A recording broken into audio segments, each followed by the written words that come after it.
예, 반갑습니다. 예, 유상입니다. 예, 11월 9일 화요일 시사공감을 진행하도록 하겠습니다. 예, 오랜만에 시사공감 진행하는 것 같습니다.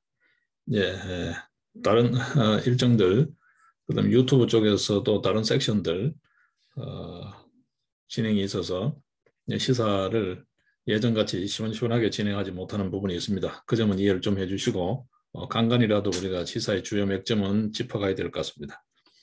네, 오늘 또 뭐 이런저런 이야기들이 있습니다만 제 메모장 중심으로 먼저 한번 보겠습니다. 그동안에 미뤄진 시사들부터 한번 보겠습니다.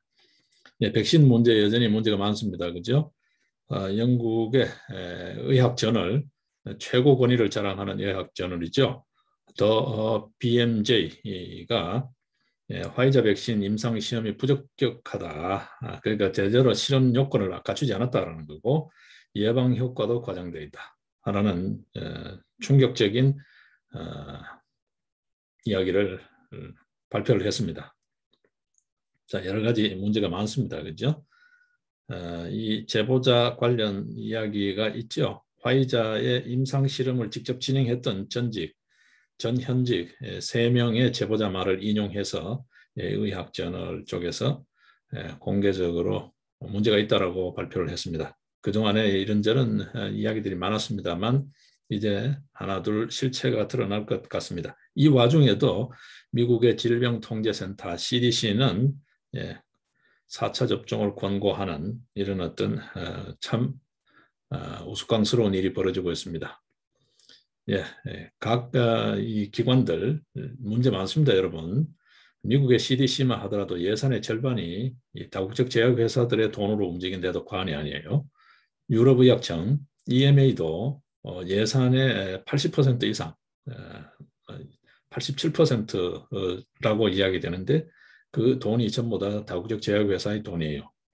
예, 그러니까 돈의 힘이다 이렇게 보시면 되고 거기에 언론도 각종 광고 기타 언론들 주 수입원이 광고 수입이잖아요. 언론들 또한 이 돈놀이의 카르텔이 되고 있다. 이렇게 보셔도 과언이 아닐 것 같아요. 이 백신 문제 많습니다. 이 와중에도 여러분 아시다시피 미 질병통제센터, 우리나라의 질병관리청은 KCDC라 그러죠. 미국은 CDC라 그러죠. 미국의 CDC가 백신 정의를 슬쩍 바꿨어요. 지난 9월 달부터 슬쩍 바꿨어요. 기존에 있던 면역 기능이 있다라는 거, 백신이 면역 기능이 있다는 조항을 슬쩍 빼버렸어요. 그러니까 백신 면역 기능도 없다라는 거죠. 그러니까 물백신이라는 거죠. 의미 없다라는 겁니다. 글쎄요, 이렇게까지 이야기하는 건 조금 세게 이야기하나요? 그럼 여러분들이 알아서 새기시기로 하고 CDC 궁금하시면 CDC의 웹사이트를 직접 한번 가보시면 좋지 않을까 싶습니다. 예. 여러분 아시다시피 이 mRNA 백신 관련해서 이야기들이 참 많습니다. 그죠? CDC에서 정리하고 있는 거 대략 한번 볼까요? 네. 이 mRNA라는 거는 그러니까 mRNA를 원리를 이용해서 메신저 RNA라는 뜻이죠. 메신저 RNA도 종류가 세 종류가 있는데 어쨌든 세부적인 내용은 빼버리고요. 저도 그쪽 전공자가 아니니까. mRNA 백신은 일단 체내 면역 반응을 일으키는 단백질을 만드는 방법을 세포에 가르친다. 그런 거죠. 그렇게 해서 면역 기능을 높인다는 건데 백신 코비드 그러니까 이 코비드19 코로나 백신의 정의에서 백신 정의에서 면역 기능을 빼버리면 mRNA 백신의 기본 개념하고 안 맞죠. 보십시오. mRNA 백신은 기본적으로 체내에서 우리 몸 안에서 면역 반응을 일으키는 단백질, 그 단백질, 면역 반응을 일으키는 단백질, 이것도 이제 또 세부적인 걸 들어가면 또 이런저런 이야기들이 있습니다. 그죠? 그 단백질 만드는 방법을 세포한테 가르친다는 거예요. 근데 면역 기능이 없다고 그러잖아요. 면역 기능을 빼버렸어요. 없다 있다 떠나서 면역 기능이 있다라는 거 코로나 백신에 면역 기능이 있다라는 그 조항을 슬쩍 빼버렸어요. 그래놓고 지금 와서 언론에 들통이 나니까 뭐라 그럽니까? CDC에서 미국의 질병센터에서 뭐라 그럽니까? 이전 이야기하고 별로 달라진 거 없다. 이게 더 정확한 것 같아서 그렇게 바꿨을 뿐이다. 이렇게 궁색한 변명을 하고 있죠. 면역 기능이 없다는 겁니다, 여러분. 예. 없다라고 보는 게 맞겠죠. 면역 기능을 빼버렸어요, 일단. 예. 근데 mRNA 백신의 기본 원리는 세포에게 면역 기능이 있는 단백질을 만드는 방법을 가르치는 게 mRNA 백신이라는 거잖아요. 이거 뭐 말 뜻이 뭔지 글 뜻이 뭔지를 이해하는 기본적인 것만 되어 있는 사람이 누구나 뭔 말인지 아는 소리죠. 여러분은 어떻게 이해하시나요? 그렇죠? 예. 그리고 이 CDC 자료입니다. 보겠습니다. 다른 모든 백신과 마찬가지로 mRNA 백신은 질병을 초래하는 심각한 결과의 발생 위험 없이 코비드19와 같은 질병에 대해서 보호 기능을 형성함으로써 백신 접종자에게 도움을 준다. 질병에 대한 보호 기능을 형성한다라고 되어 있는데 면역 관련을 빼버렸어요. 이게 한다는 거예요? 안 한다는 거예요? 저한테는 안 한다, 못 한다는 걸로 들려요. 여러분은 어떠신지 모르겠습니다. 네. 그러면서 무슨 이야기 합니까? 이거는 이번 노벨상, 노벨 생리의학상 심사위원회에서도 노벨상 위원회에서도 발표를 했죠.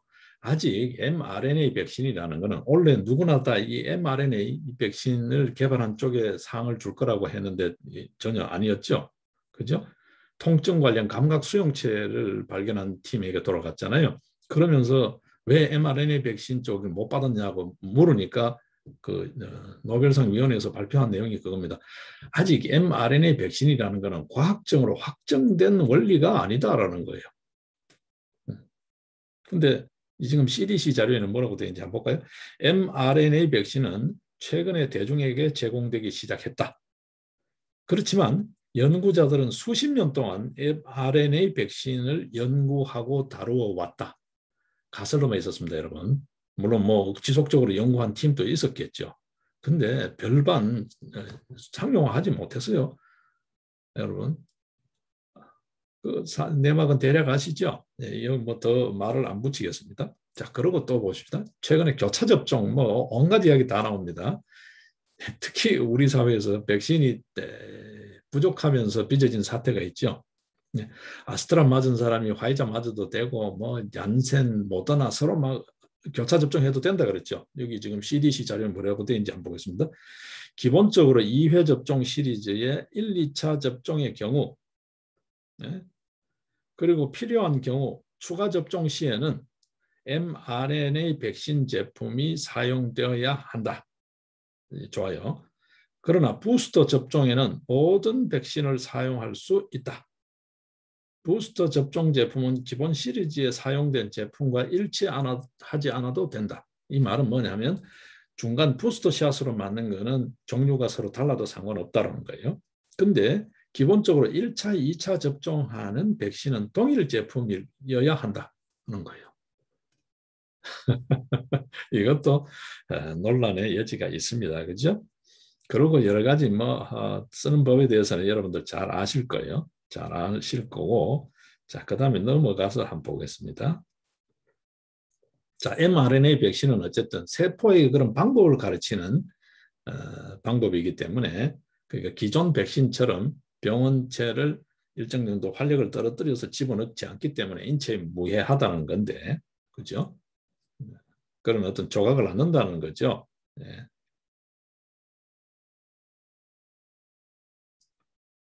이게 우리 몸에 뭐 어떤 심각한 문제를 유발하지 않을까. 특히 유전체 변화가 일어나지 않을까. RNA, DNA 이렇게 우리 많이 들어봤으니까. 그러니까 이제 그 질문에 대한 답의 그 정리가 CDC에 뭐라고 되어 있냐면 mRNA 백신은 어떤 식으로든 우리 DNA에 영향을 미치거나 반응하지는 않는다. mRNA는 DNA가 있는 세포 핵으로는 들어가지 않는다. 그렇죠, 여러분? 예. 우리 그저 생물 시간에 배웠잖아요.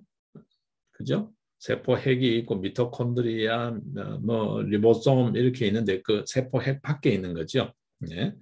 그러니까 DNA 유전 물질이 있는 세포 핵으로는 들어가지 않기 때문에 유전자에 영향을 미치지는 않는다. 이거는 우리가 기존에 알았던 생물학 지식으로도 수긍할 수 있습니다. 그죠? 자, 이거는 너무 오바다라는 거. 예, 그거는 기록이 돼 있어요. 그 다음에 또 뭐라고 말을 하냐 하면, 자, 이거 맞았을 때 이게 계속 지속되면 우리 몸에 어떤 형태로든 계속해서 이 소위 면역계라든지 생리체계에 영향을 미치지 않을까. 왜냐하면 메신저가 그렇죠? 자꾸 이 단백질을 만들어라고 가르치는 것만 자꾸 과도하게 수행하지 않을까 그런 우려가 있는 거죠. 그러니까 이제 거기에 대한 답입니다.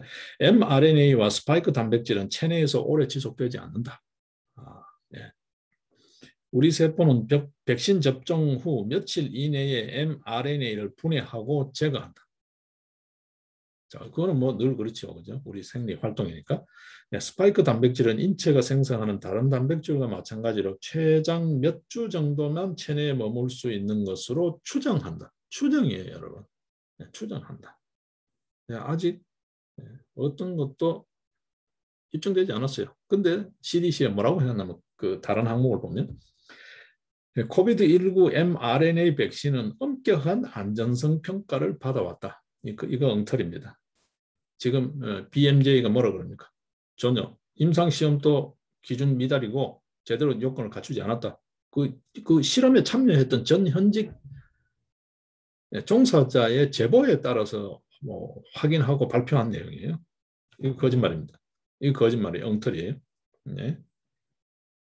연구 수십 년 동안 수백 년 동안 하면 뭡니까? 상용화하고 안전성 평가를 안 해봤잖아요. 응? 임상 실험 조건 자체가 자격 미달이라는 거죠. 수준 미달이라는 거, 기준 미달이라는 건데 여기 뭐 더 할 말이 뭐 있어요? 자, 이게 지금 mRNA 백신입니다, 여러분. 네, BMJ 발표 절대 소홀히 보지 마십시오. 지금까지 얼마나 엉터리 정보에 이 언론에 막 대대적인 스포츠 중계하듯이 막 하고 중계하는 이거 공포감 조성하는 이 부패 카르텔요. 또 다른 의미에서 부패 카르텔. 이거 때문에 지금 사람들이 현혹된 거잖아요. 각국 정부들 어쨌든 정치적 책임 그거 면피하기 위해서 마구잡이로 지금 한 거잖아요. 여기에도 또 돈이 개입됐을 수도 있어요, 여러분. 알 수 없는 겁니다, 이게. 네. 일부에서는 그런 이야기를 하잖아요. 외국 쪽의 언론을 내서 나오는 이야기를 보면 그런 거잖아요. 제약회사, 그 다음에 국가기관, 그 다음에 정치권, 언론, 이들이 전부 다 하나의 큰 카르텔을 형성해서 한 짓이 아니냐라고 이야기까지 하고 있어요. 예? 그러면서 조심스럽게 그런 이야기를 합니다. 인류를 상대로 한 최대의 의료사고일 수도 있다. 그리고 이거는 내놓고 하는 생체 실험일 수도 있다. 그런 이야기까지 하고 있습니다. 일부 언론에서, 외국계 언론에서는 그런 이야기를 하고 있어요. 국내 언론은 뭐 지금 분위기상 그런 이야기 할 수 있는 분위기가 아니잖아요. 그럼에도 외국 언론을 빌어와서 슬쩍 조금 그런 뉘앙스를 풍기는 기사들은 보이고 있어요. 자, 이 mRNA 백신 우리가 그냥 단순하게 보면 원리는 그렇습니다. 그죠? 앞서 정의 CDC 자료를 봤습니다만 세포에게 그런 어떤 단백질을 만드는 방법을 가르친다는 거잖아요. 면역 기능을 하는. 거꾸로 보면 어떻습니까? 이 단백질이라는 것은 우리가 그런 어떤 성분의 단백질, 면역 단백질은 여러분들 자료를 조금 이미 그런 식견을 갖고 계신 분들도 있죠. 이 단백질 종류 중에서 면역 기능을 수행하는 단백질은 참 많습니다. 그죠? 이 대표적인 게 글로불린이죠. 글로불린. 예. 면역 글로불린 G라는 단백질인데 이 뭐 여러분 아시다시피 이 단백질은 이 면역 단백질은 여러 형태로 이야기가 많이 되잖아요. 그죠? 네, LGG 등 이렇게 표현을 하는 예. 여러 뭐 그런 쪽 저도 이쪽 분야는 전문적인 식견이 뭐 없으니까요. 뭐 이쪽 전문가가 아니기 때문에 그냥 거꾸로 우리가 한번 생각해 보자요. 해보자고요. 자, 이게 꼭 어떤 백신 때문에 만들어지는 건 아니잖아요. 인체가 어떤 자극을 받으면 기본적으로 그런 걸 하는 거죠. 외부로부터 어떤 병원균이 침입한다든지 이럴 때에 면역 기능을 위해서 인체가 만들어내는 거잖아요. 일종의 효소 단백질이죠. 자, 근데 이게 음식물로도 섭취가 된다고요. 그럼 거꾸로 한번 보자고요. 그런 게 섭취되었을 때 우리 mRNA나 이 신호체계, 우리 생리 신호체계가 이전에 반응하던 방식이 아닌 방식으로 반응할 수도 있겠죠. 예. 자, 여기서 조금 비약해서 우리가 좀 그냥 이거는 뭐 이렇다 저렇다 어떤 결론을 이야기하는 게 아니라 우리가 한번 생각해 보자는 거예요. 지금 각종 뭐 부작용들 이야기하잖아요. 백신 부작용, 심지어 죽는 사람도 있잖아요, 여러분. 네? 어떤 의미에서 백신을 안 맞았으면 코로나 안 걸릴 수도 있고 코로나 걸렸다 하더라도 안 죽을 수도 있는데 백신 때문에 죽은 걸 수도 있잖아요, 여러분. 그렇잖아요. 참 너무 터무니없는 사람 많잖아요. 젊은 친구들도 있고 많이 있잖아요. 얼마 전에 고3 학생 73일 만인가 죽은 거. 뭐 그 지금 아직 이렇다 저렇다 이야기를 안 하잖아요. 인과관계가 있느니 없느니 조사해 봐야 된다. 뭐 이러면서 자꾸 민거적 하고 있잖아요. 어쨌든 그 유족들 입장에서는 그것 때문이라는 거고 멀쩡했던 애가 수능 치기 위해서 맞았는데 이게 뭐냐는 건 지금 그런 거잖아요. 자, 우리가 다른 경우를 보겠습니다. PTSD라고 들어보시죠. 외상후 스트레스 장애라고. 어떤 교통사고라든지 산재라든지 이런 어떤 안전사고를 당했을 때 그 후유증 말이죠. 어떤 여러분 보시죠. 그 다음에 그 우리 생활상의 어떤 그런 충격을 정신적 충격을 받으면 그 트라우마가 있잖아요, 소위. 예. 이게 뇌 과학 차원에서는 뇌에 흔적을 남긴다는 거예요. 뭐 굳이 뭐 mRNA, DNA 뭐 그런 복잡한 이야기 빼버리고요. 면역 체계 이런 뭐 어려운 이야기 빼더라도 일단 충격이 남는다는 거예요. 그 희한한 거죠. 그러니까 뭐 무의식적으로라도 우리가 의식하지 않더라도 이미 이 몸은 기억하고 있다는 거죠. 이게 계속해서 트라우마를 양산하는 거예요. 그렇지 않아도 지금 코로나 백신은 부작용이 굉장히 많잖아요. 심근염, 심낭염부터 해서 뭐 일부 혈관계 관련 등등 간, 신장, 그다음 뭐 뇌 이런 쪽에 치매율을 높인다는 등 이런 여러 가지 연구 자료들이 나오고 있잖아요. 발표되고 있었죠. 요즘 뭐 그 이야기가 좀 조용합니다만. 자, 이것도 일종의 트라우마로 본다면 이게 우리 몸에 지속적으로 영향을 미치는 요인으로 남아 있을 수가 있겠죠. 그렇지 않나요? 예. 이게 간단한 문제가 아니라는 거죠. 진짜 이게 정말 인류 최대의 의료 사고일 수도 있다. 뭐 이런 이야기까지를 들으면 섬뜩합니다, 여러분. 그렇죠? 어, 이게 지금 현재 빚어지고 있는 사태들입니다. 여러분, 사태들입니다. 좀 우리가 다른 각도에서 한번 봐야 되지 않을까 싶어요. 예, 오늘 일단 일상으로 그런 이야기가 나오는 와중에 한번 짚어보고 넘어가야 되겠다 싶습니다. 예. 자, 그 다음 이제 메모되어 있는 내용부터 보면 그렇습니다.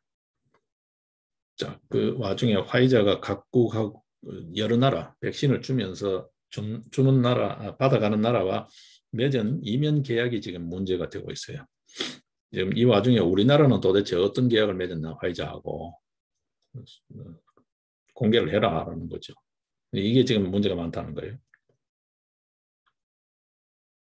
지금 남미 국가들 자료는 지금 일정 정도 남아와 있어요. 몇몇 나라 보겠습니다. 브라질, 콜롬비아, 알바니아 등등의 이야기인데 일단 브라질 쪽을 보게 되면 브라질이 보유한 해외 자산에 대한 주권이죠. 운영권을 넘겨라라고 했던 거예요.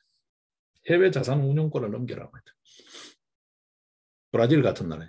여러분 브라질이나 우리나라나 해외에 나가서 대접받는 거요. 대접받는 게 어떨 것 같습니까? 오히려 어떤 면에서는 브라질이 더 대접받는 경우들이 많습니다. 그런 정도 위치. 근데 국제관계, 국제 무대에 가면 비슷한 대접을 받는 나라다. 그 중에 하나가 우리랑 비슷한 대접을 받는 나라인 브라질에게 화이자가 이런 요구를 했다는 거예요. 해외 자산 운용권을 넘겨라고 했다는 거예요. 그리고 브라질 국내법은 화이자에 적용되지 않는다라는 것을 답을 해라라고 했다는 거예요. 자, 이 부분은 상당히 걱정스럽죠. 우리나라에게도 이런 정도 요구했을 수 있다. 충분히 짐작합니다. 이거 지금 남미 국가들이 요구했다는 거니까요. 아시아 국가들이 당연히 이런 요구를 했을 거라고 짐작이 되는 겁니다. 그죠? 우리는 지금 어떤지는 몰라요.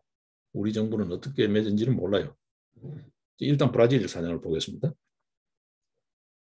그리고 백신 공급이 지연되더라도 무조건 양해해라. 그러니까 저 마음대로는 거지. 돈은 먼저 받고 자산도 먼저 담보 잡고 백신 주는 거는 천천히 줘도 늦어져도 토달지 마라. 그게 있었고 뭐 이런 거는 요구할 수 있다고 봐요. 네. 그 이행지체 책임을 안 지겠다는 거죠. 공급 지연에 따른 어떠한 불이익도 당하지 않는다. 그걸 요구했다. 뭐 이런 거는 요구할 수 있다고 봐요. 그렇잖아요. 어쨌든 갑이니까. 그 다음에 또 더 큰 문제는 우리가 직접 우리들에게 피부에 와닿는 게 뭐냐면 어떤 부작용이 발생해도 책임지지 않는다. 면책 조항. 이거를 요구했다는 거예요.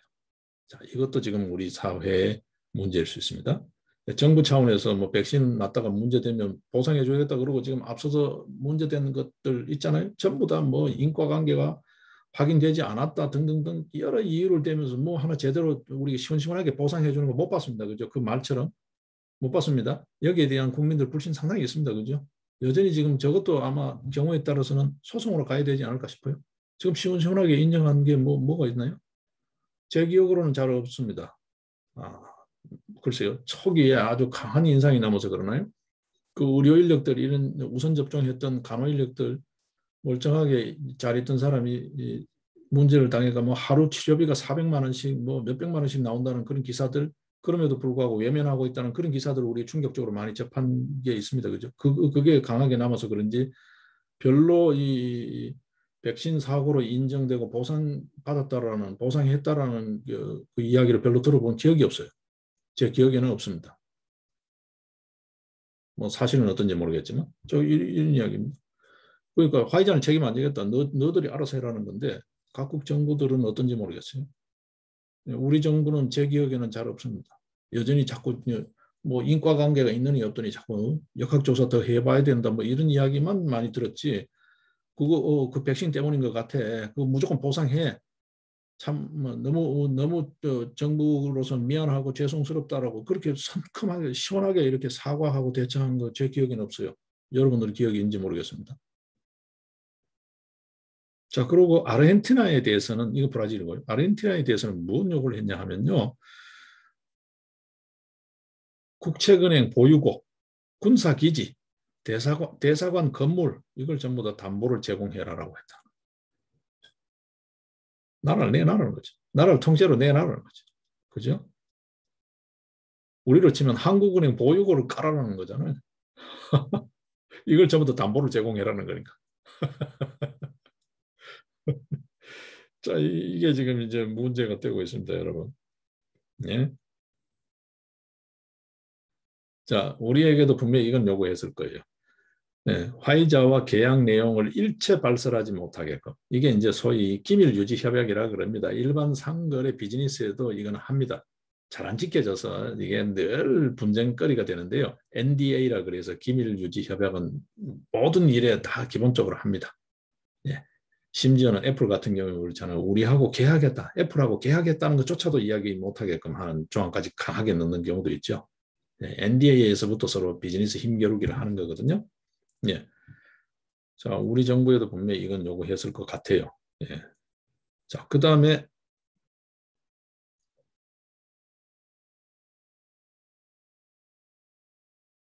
그리고 백신 공급 결정권 이게는 돈 준 나라가 아니고 화이자가 결정권을 갖는다는 거예요. 그리고 백신 맞을 대상도 화이자가 결정한다는 거예요. 여기에 지금 우리가 잘 봐야 됩니다, 여러분. 이게 또 다른 데이터 수집 목적일 수 있습니다. 화이자가 백신 대상 맞을 사람을 결정하기 때문에 몇 세 이상, 몇 세부터 몇 세 이렇게 그 데이터를 집중적으로 수집하는 방편일 수 있습니다. 그 수단일 수 있다고요. 모든 기업들의 이런 쪽 보건의료 쪽이라고 해야 되나요? 이런 쪽에 종사하는 또 일을 하고 있는 모든 기업의 로망, 미래적 먹거리는 빅데이터를 통한 AI잖아요. 그 분야에 인공지능을 개발하는 거거든요. 그러니까 어떤 의미에서 빅데이터를 확보하는 거거든요. 지금 최근 들어서 이런 쪽이 미국 쪽이 실리콘밸리가 중국을 못 따라잡는다는 게 중국은 일단은 쪽수가 많잖아요. 14억이라는 데이터베이스가 있고 실리콘밸리는 기껏 해봐야 미국하고 뭐 서방 다 끌고 모아봐야 한 3억에서 5억 정도밖에 데이터가 없는 거죠. 이 데이터의 힘이라는 게 무시 못하거든요. 자, 이럴 수 있다는 거예요. 백신 공급 결정권을 정부가 갖는 게 아니고 각국의 공급받는 나라가 갖는 게 아니고 화이자가 갖는다. 심지어는 백신 맞는 사람도 그 대상도 화이자가 결정한다는 거예요. 화이자가 이 사람 층에 맞춰라. 30대, 뭐 40대, 50대. 그러면 거기 맞추는 거예요. 그거 안 하면 계약 위반이 되는 거예요, 여러분. 이거 요구했다라는 거죠. 이거는 일반적인 이야기입니다. 우리나라는 아직 모릅니다. 예. 그 다음에 백신에 대해서 예, 소위 말해서 각국의 특허권을 낼 때 특허료를 냅니다. 예, 출원료를 내고 그 다음에 이제 계속 갱신하게 되면 이게 이제 그 중간중간에 내는 비용들이 있어요. 특허가 나오면 또 돈을 내고 또 갱신할 때도 돈을 내고 하는 특허 비용료. 이 특허 비용이 전부 다 안 받겠다고 포기해라는 거지. 너 그 나라에 특허를 등록하면서 특허 비용 좀 포기해라는 거지. 그래서 뭐 이것까지는 또 비즈니스니까 요구를 하고 또 내고 협상을 할 수 있다고 봐요. 근데 어쨌든 이것도 참 문제죠. 예, 특허 분쟁 자체에 대해서 완전히 그러니까 화이자가 저 마음대로 하겠다는 거예요. 그 특허 분쟁을 만약에 분쟁이 되면 일체 다 배척해달라는 거죠. 수비를 해라. 각국 정부들이 화이자를 상대로 특허 분쟁이 들어오는 걸 너희들이 다 수비를 해달라. 뭐 이거죠. 참 엄청난 요구입니다, 여러분. 엄청난. 이 비즈니스 항목으로서는 너무 엄청난 요구인데 어쨌든 이거는 뭐 그래도 할 수 있다고 이해는 돼요. 일단 요구하고 협상을 해가지고 조정하면 되니까 뭐좀 과하다, 너무 심하다 하지만 어쨌든 비즈니스는 그런 거잖아요. 예. 자, 그 다음에 더 큰 문제가 뭐냐면 분쟁이 진짜 문제가 됐을 때 분쟁을 어디서 해결하는가? 네. 관할 법원이죠, 소위 모든 계약 중에는 관할 법원이 들어가잖아요. 관할 법원이 아닙니다. 이게 관할 기관이 어디 때 있냐면 뉴욕의 사설 중재자 누군지는 공개가 되어 있지 않아요. 네, 이거를 통해가 그것도 공개가 아니고 비밀리에 중재를 진행하는 걸로 그렇게 요구를 했다라는 거예요. 네. 그 다음에 백신 부작용에 대해서 분쟁이 발생되고 화이자가 패소했을 때 그 비용을 누가 물을 거냐? 패소하면 물어야 될 거잖아요. 각국 정부가 물어라. 네, 각국 정부가 물어라.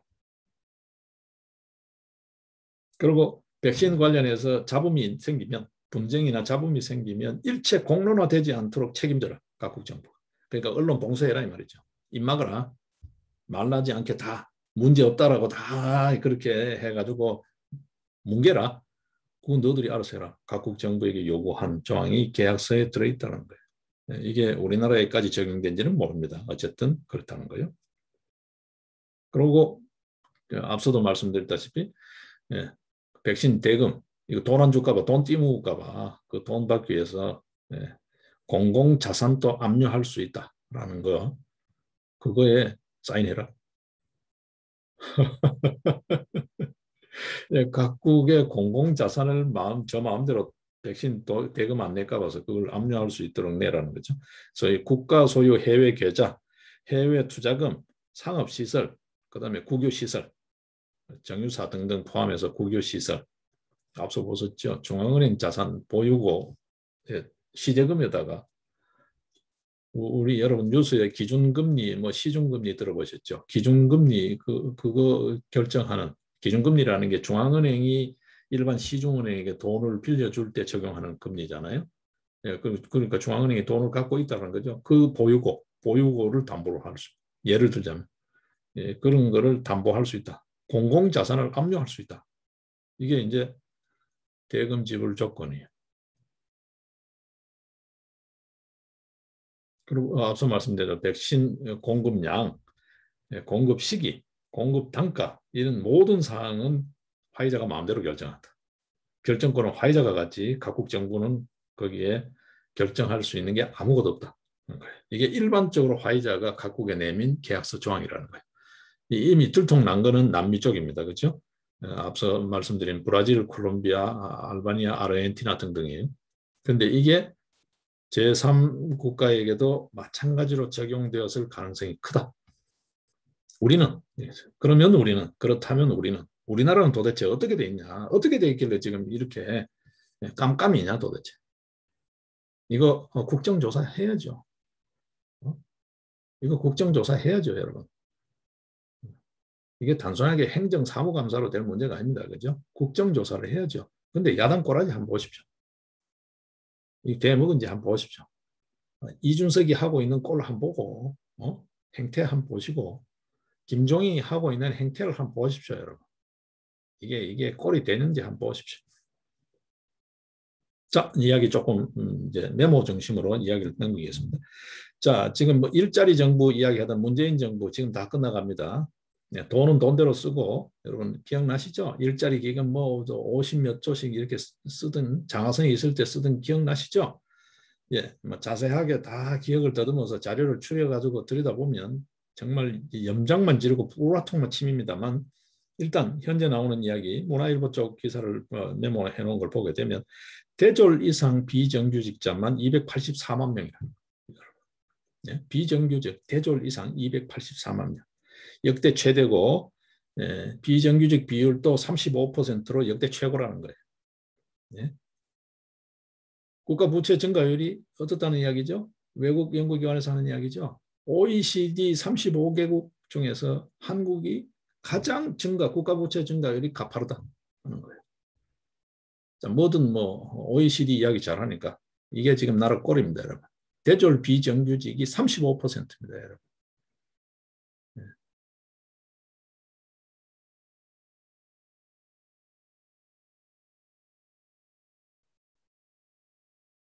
자, 이 와중에 철밥통 공무원 뭐라 그럽니까? 점심시간 1시간 속 편하게 마음 편하게 밥 먹을 수 있게 관공서 문을 닫자 그래요. 1시간. 일반 기업체 일할 동안에 그 짜투리 시간을 내서 뭐 증명서 인감 증명이라든지 이런 걸 떼러 가는 거잖아요, 여러분. 그렇지 않나요? 지금 그렇지 않아도 토일 이럴 때 뭐 일요일은 예전 또 하지 않았습니다만 토요일까지 하루가 줄면서 물론 인터넷을 통해서 전자 증명을 뗄 수 있는 방법은 있습니다만 그것도 최근에 또 보안이 강화되어 가지고 참 어렵죠. 오프라인에서도 요구하는 게 굉장히 많잖아요. 예전에는 대리로 사람을 대신 보내가 할 수 있는데 그것도 위임장 복잡하게 쓰라 그럽니다. 물론 안전하게 한다는 측면에서는 좋은 면이 있습니다. 인감이나 이런 데 사고가 많이 터졌으니까. 근데 지금 말이죠. 이 공무원 또 점심시간 1시간 못 닫자는 거예요. 일반 기업체도 그렇지 않습니다. 여러분 한번 보십시오. 고객 상대하는 창구 이럴 때는 교대로 식사 시간을 갖고 이러지 이렇게 점심시간 못 닫지 않습니다. 근데 공무원 점심 먹게 관공서 1시간 못 닫자? 이거 말이죠, 여러분. 이거 말이 될까요, 여러분? 아마 이거 국민 정서에 반할 것 같은데요. 이거 뭐 그 흔한 믿거나 말거나 여론이지만 저 마음대로 주물럭거리는 여론이지만 여론조사에도 이거는 뭐 형편없을 것 같은데 뭐 공무원들이나 반대하지 이건 누가 이거 공무원들이나 찬성하지 누가 찬성하겠어요? 그렇죠? 최근에 또 해괴망측한 소리 또 나오죠. 뭐 이런 이야기 말도 안 되는 소리 예, 연장선상에서 한번 보겠습니다. 일단 제가 봤을 때는 이게 말도 안 되는 소리인데 이재명이 뭐라 그래? 국토보 요새 국토보 요새 참뭐 한마디 정신 나간 소리 아닌 게 없죠. 네? 주택이 공공재라고요? 이게 사유재산제를 전면 부정하는 거죠. 이거는 공산주의 사회에서도 듣도 보도 못한 거예요. 사유재산 전면 부정, 사유재산 전면 부정이라는 것은 공산주의 사회에서도 없던 이야기예요.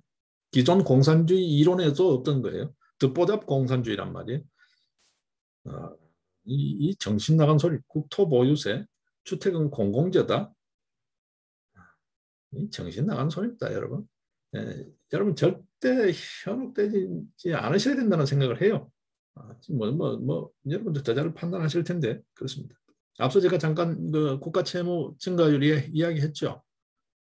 지금 나라 꼴이 어떻게 되어 있습니까, 여러분? IMF가 뭐라 그래요? 5년 뒤 국가 채무가 66.7%. 한국의 국가 채무 증가 속도 OECD 국가 중에서는 최고로 1등이다 라는 거죠. 1등이다. 예. 국가 채무 66.7%요, 여러분.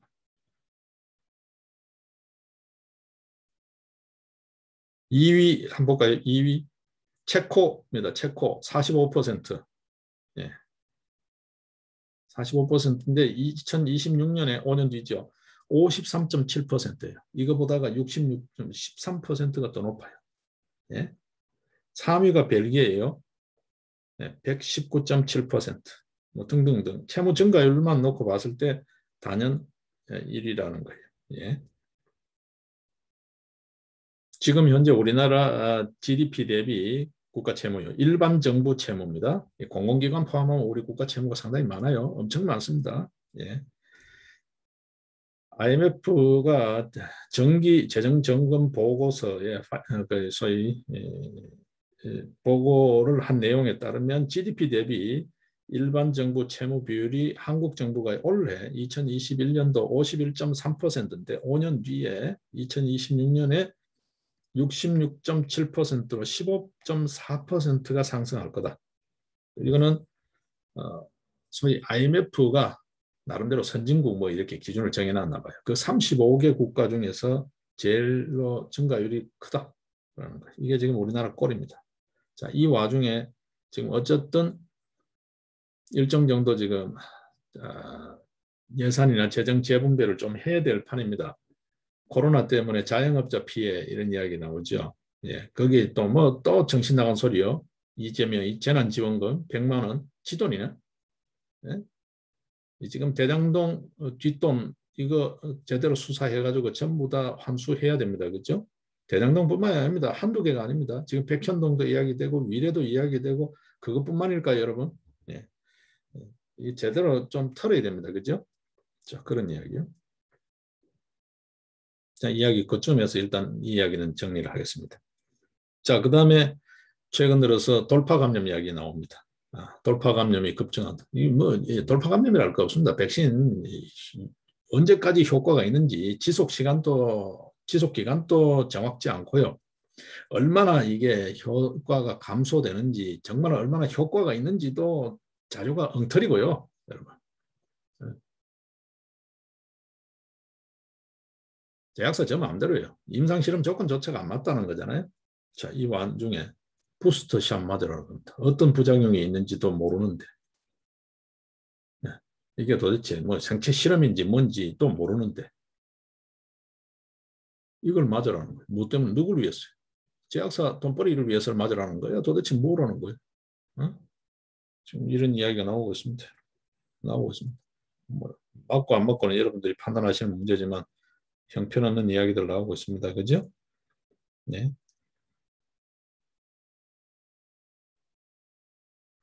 자, 일단 그좀 하고요. 네, 윤석열이 이 이야기 있죠? 네. 이거 내가 검찰총장으로 있었으면 이 수사 벌써 끝났고 이거는 그냥 이거 뭐볼 것도 없다. 뒷돈 받았든 안 받았든 간에 이거는 전부 다 배임이다.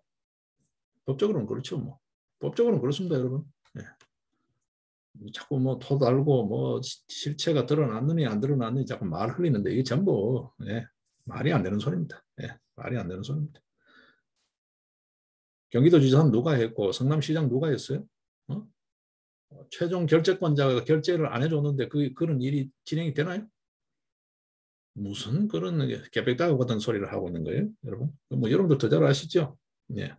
자, 지금 어쨌든 발등에 불이 떨어져 있는 건 요소수입니다. 중국이 지금 꼬장을 부리고 있는 거죠. 예? 꼰대짓 하다가 한국 정부의 사사건건 꼰대짓 하다가 이제 꼬장을 부리고 있는 거죠. 예.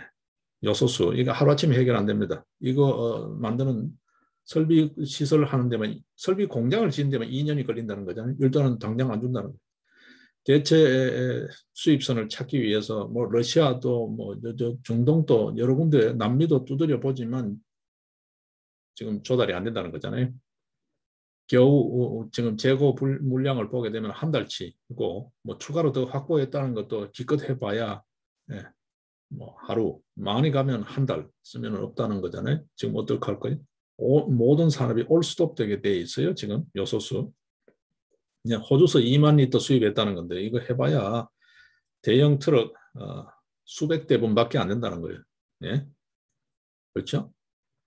요소수 문제가 심각합니다. 중국이 고장을 부리고 있는데 정말 우리도 보란 듯이 삼성전자를 앞세워서 반도체 한번 고장을 부려야 중국 산업이 올스톱 되는 꼴을 한번 봐야 이게 정신 차리지 않을까 싶어요. 근데 이 정부는 그럴 의지가 없는 것 같아요. 네. 네. 요소수 잘 기억해 두셔야 됩니다. 우리 이건 뭐 어떤 의미에서 좀 상당히 고초가 되겠지만 제일 큰 문제가 이제 건설 현장, 그다음에 트럭들 이런 쪽이 가장 큰 문제죠. 물류를 갖고 먹고 사는 지차 이런 쪽 여러분 다 기억을 하시잖아요. 충격이 많을 것 같은데 슬기롭게 어쨌든 잘 극복할 수 있는 방안을 찾아야 될 것 같고 이 야만적 소행 절대 잊지 않고 우리가 기억을 해야 된다. 예. 지금 이 정권에는 기대하기 어려울 것 같고 정권이 바뀌면 당당한 외교를 좀 할 수 있는 정부 모습 또 거기에 우리도 모든 부분에 대처할 수 있는 이거 지금 안보가 하나도 안 돼 있다는 거잖아요. 여러분. 예를 들어서 이 상황에 전쟁 터지면 탱크 굴릴 요소수 있을까요, 여러분? 탱크도 디젤로 움직이잖아요. 거의 대부분 다. 네? 중장비, 군용 트럭 이런 거 어떡할 거예요? 전쟁이라도 터지면? 그럼 여차하면 이래 놓고 지금 뭐 모든 게 준비되어 있다고 이야기하는지 모르겠어요. 뭐 도대체 무슨 준비가 되어 있나요, 여러분? 이것뿐만일까요? 네.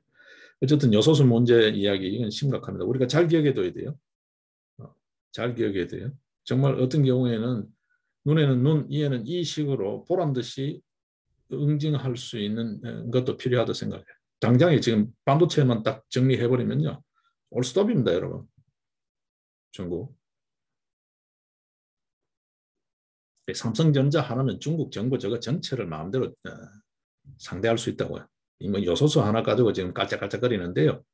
예, 일단은 현재 이 위기를 잘 극복하고 문제를 잘 난관을 잘 돌파하고 우리가 잊어서는 안 된다. 잊어서는 안 된다. 이게 중국이라는 놈들이다. 거예요.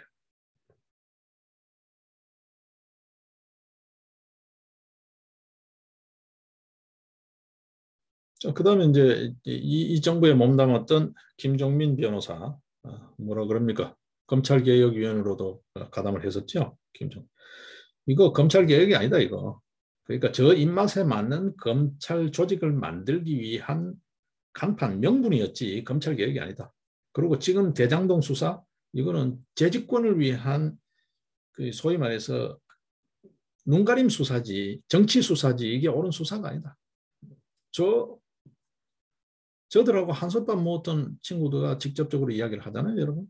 어제 김종민 변호사 인터뷰한 거 들어보셨죠? 이전에 순천지청장 했던 친구 김종민 변호사. 대장동 수사는 현 집권 세력이 재집권을 위한 정치 수사이지 옳은 수사가 아니다. 검찰 개혁도 사기다. 사기다는 표현을 쓰잖아요. 검찰 개혁은 사기다. 예. 여러분 어떻게 생각하십니까? 예?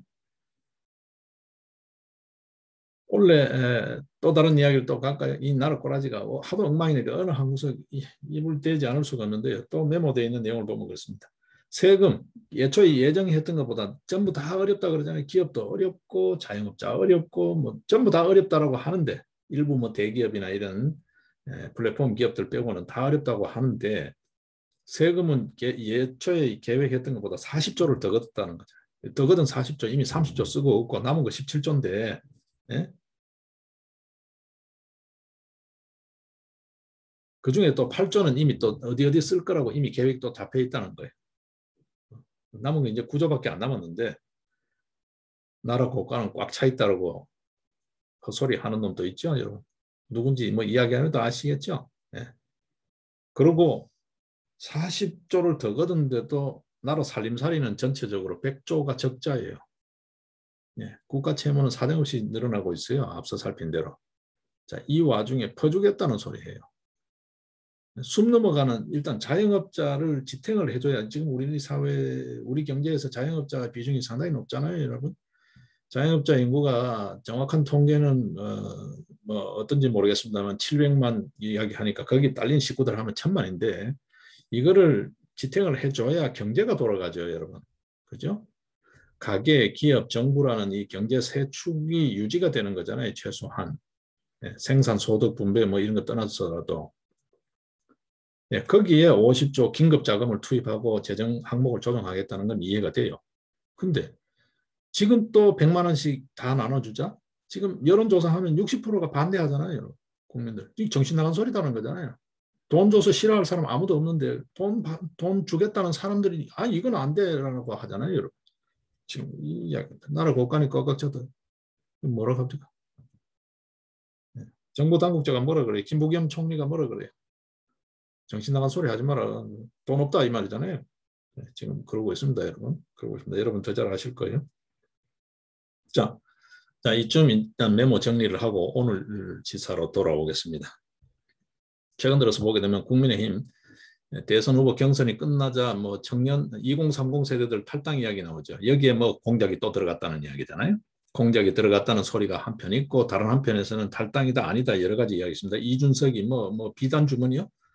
이준석이 지가 무슨 뭐 청년층을 국민의힘인가 거기에 했나요?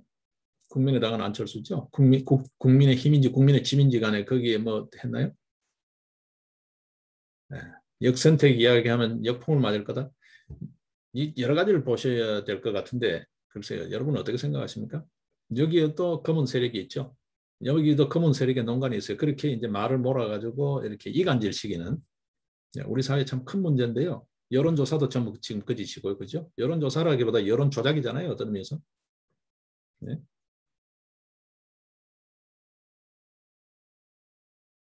네, 여기에 또 뭐 김종인 할아버지 갑자기 늘 하던 습관 그대로입니다. 옵션을 걸죠. 또 정권을 다 넘겨라. 뭐 이거 인정 못한다. 내가 다 짜겠다. 글쎄요. 뭐 어떻게 생각할지 모르겠습니다. 저는 그래요. 그런 사람들 다 물리쳐야 된다. 뿌리쳐야 된다 생각해요. 저는 김영환 전 과기부 장관 말에 동의해요. 차라리 내 목을 쳐라. 저는 그 말에 동의해요. 그런 각오로 어떤 의미에서 지금 어떤 의미에서 뭐 우파 보수 이렇게 뭐 언론지상에 개념 정의를 합니다. 그대로 인용한다고 보면 보수가 사실 보수가 아니잖아요. 다 괴멸됐잖아요, 여러분. 국민의힘 정당 꼬라지를 취하고 있지만 이게 당이라고 볼 수 있습니까? 야당이라고 볼 수 없잖아요, 여러분. 껍데기만 지금 뭐 겨우 포장을 해가 있는 거지. 이게 뭐 안에 보시면 4분 5열 질이 멸렬이잖아요. 네? 이거 완전 쇄신해야 됩니다. 정권 교체보다가 더 시급하고 정권 교체가 되고 난 뒤에도 이게 정리가 안 되면 저는 더 위험하다고 봐요. 정권 교체하고 이전 탄핵 사태처럼 또 바로 뒤집어지는 사태가 생깁니다. 내부 첩자들, 내부 분열 세력들 때문에, 불순 세력 때문에. 그래서 차라리 정권 교체를 못하더라도 보수의 전열 정비가 더 급하다고 봐요, 저는. 이런 쓰레기들, 잡티들 막 여기저기 달라붙는 그런 것들요. 뭐 거꾸로 지금 뭐 파리 때 이런 이야기 나오는데요. 김영환 장관 그러잖아요. 내가 파리 때문에 내 목을 쳐라라고 하잖아요. 후보 중심, 그리고 당 중심이 돼야지. 왜 개편꾼들이 지금 딱 노리고 있다가 이때다 하고 대가리챔이냐는 거지. 뭘 지 마음대로 해요. 뭘 지 마음대로. 무슨 보수요. 지난 총선 때 참패했잖아. 근데 뭐 또 머리 들고 나와. 이 할아버지 좀 조용히 집에서 쉬시고 이준석이 조용히 정계 은퇴하고 윤석열이 후보되면 지구를 떠난다며. 빨리 떠나고 그렇게 떠나야지. 그리고 약속 빠르게 빨리 이렇게 변신해가지고 거기 줄대고 있는 하태경 선수 이런 친구들 이전에 했던 행적들 지금 두 가지 숙제가 있습니다. 여러분 정권 교체 두 가지 숙제가 있습니다. 보수랄 게 없고 야당이랄 게 없다라는 거. 이 안에 들어있는 이 더러운 참 뭐라 그럴까요? 이게 참 온갖 잡동산이 들려. 이거 먼저 정리해야 된다. 저는 정권 교체하고 정리하고 그거 정리하다가 보면 오히려 저들 세력하고 또 야합해가지고 또 뒤엉켜하는 이전 탄핵 때 그랬잖아요, 여러분. 네? 그 50여 명의 탄핵 찬성파 내부 불순 세력들 여러분 기억하시죠? 그 꼴 난다고요. 그렇게 뒤집어져 가지고 더 험한 꼴 당하기 전에 미리 털고 가자. 이참에 털어야 된다. 첫째. 그 다음에 부정선거요. 선거 부정. 이거 시스템 잡아야 됩니다. 이거 안 잡으면 다 허탕이에요. 다 허탕이에요, 지금. 여론조사까지 지금 잡을 여력이 없고 부정선거에 관계되는 선거 부정 시스템 반드시 잡아야 됩니다. 이거 안 잡고는 여러분 안 됩니다. 지금 현재 뭐 선거관리 뭐 보조 요원들 중앙선관위에서 공모하죠. 생각 있는 여러분들이 적극적으로 거기 지원하셔가지고 선거감시요원으로 각 투개표소에 들어가셔야 돼요. 들어가셔야 돼요. 그 아마 그 알바비하고 다 나올 거예요. 들어가셔야 됩니다. 그냥 팔짱 끼고 있다가 선관위가 저 입맛에 맞는 사람들로 딱 해가지고 딱 이렇게 하는 그런 형태로 그렇게 당하고 난 뒤에 자꾸 이렇게 어깨너머로 뒷소리 해봐야 허탕이에요. 지금 대법원에서 하고 있는 선거소송 꼬라지 한번 보십시오. 재검표. 이게 재판이에요? 그냥 요식 행위잖아요. 여러분 보고 계시잖아요. 아무리 분통 터지는 소리 해도 그냥 쌩까버리잖아요. 여러분. 네, 사법부 믿을 수 없습니다. 검찰 믿을 수 없습니다. 이거 벌써 수사해야죠. 언론 믿을 수 없습니다. 뉴스 하나도 안 나오잖아요. 네, 두 가지 과제를 해야 됩니다. 첫 과제가 지금 소위 말해서 이 돼지죽통처럼 돼가고 있는 이 판들요. 이 야당 이거 청소 작업해야 됩니다. 생각 많은 사람들 전부 저 보따리 사가 가든지 알아서 하라고. 지발로 나가게 다 정리를 해야 돼요. 뭐 지금 윤석열이 시집살이 하겠다고 지금 덤비는 것 같은데 안 돼요. 저는 안 된다고 봐요. 이거부터 정리해야 된다. 정권 교체 일단 더 급하니까 뭐 어쨌든 잘 다독여서 정권 교체하고 보자. 그러면 더 큰 화를 불러들인다.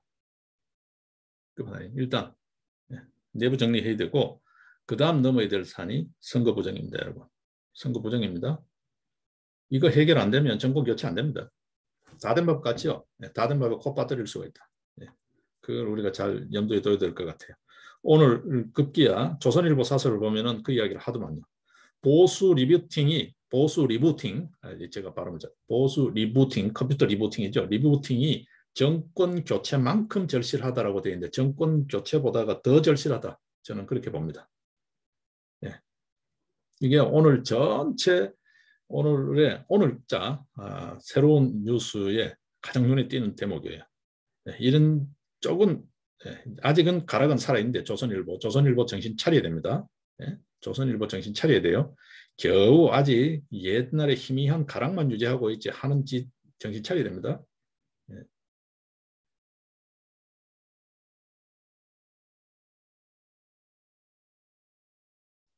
최근 들어서 또 그런 이야기 나오죠. 지금 국민의힘 탈당자 중에 3,000명 정도가 윤석열이 후보되고 탈당했다. 이게 지금 역선택이나 이상한 불순 세력이 아닐까 의심하는 그런 이야기 한편 나옵니다. 그렇죠? 또 불만해서 탈당했을 수도 있고 임시적으로 후보 선출 때만 동원된 입당자일 수도 있고 뭐 여러 요소가 있겠죠. 그중에 3,000명이 탈당을 했는데 75%가 2030이다. 이게 이제 동아일보 쪽의 분석입니다. 자세한 이야기는 잘 모르겠어요. 근데 여러 이야기가 지금 나오고 있죠. 대개들이 동원돼서 공격질하고 있다. 검은 세력이 있다. 뭐 등등 있는데 이 와중에 말이죠. 우리 사회 진짜 조심하셔야 됩니다. 이 와중에 댓글 부대가 등장했어요. 노인 비하의 폐륜적 댓글 부대가 등장했다. 이거 수사해야 된다는 이야기죠. 이 파이낸셜 투데이인가에서 보도를 하고 있는데 조선족 또는 중국인 소행일 확률이 높다라는 게 나오고 있어요. 최근에 민주당 지지 세력을 보이는 댓글 부대가 대형 커뮤니티에 총동원돼서 노인 비하 발언을 복사해서 퍼나르고 있다라는 거예요. 여기 보게 되면 뭐라고 하면 윤석열을 후보로 찍은 사람들은 모두 노인들이다. 이들이 젊은이들의 앞날을 가로막고 있으므로 얼른 죽어야 한다. 국민의힘은 노인의 힘 당이다. 2030 세대는 노인들의 당인 국민의힘을 탈당한다. 이런 글을 막 퍼나른다는 거예요. 심지어는 틀딱이라 그러잖아요. 그죠? 여러분 틀딱 아시죠? 틀니 딱딱거리는 거. 이 노인 비하 발언이잖아요. 이런 글을 마구잡이로 퍼나르는 댓글 부대가 보인다. 대형 커뮤니티에. 이게 수사가 필요하다는 거죠. 이게 지금 뭘까요? 검은 세력이 있다. 검은 세력이 있다. 2030 탈당 등등 하면서 이 와중에 정신 못 차리는 뭐야 홍 아저씨 정신 차리셔야 됩니다. 젊은 세대가 뭐야 홍 그렇게 지지하는 것 같죠? 정신 차리셔야 됩니다. 다른 쪽 기사를 한번 볼까요? 제가 그런 이야기 하는 게 아니에요. 다른 쪽 기사를 한번 볼까요? 잠깐요. 제가 지금 여기는 바로 뽑아 있지는 않은데요. 최보식의 언론 여러분 아십니까? 최근 들어서 최보식의 언론을 보시면 그 관련된 지적이 있어요. 예.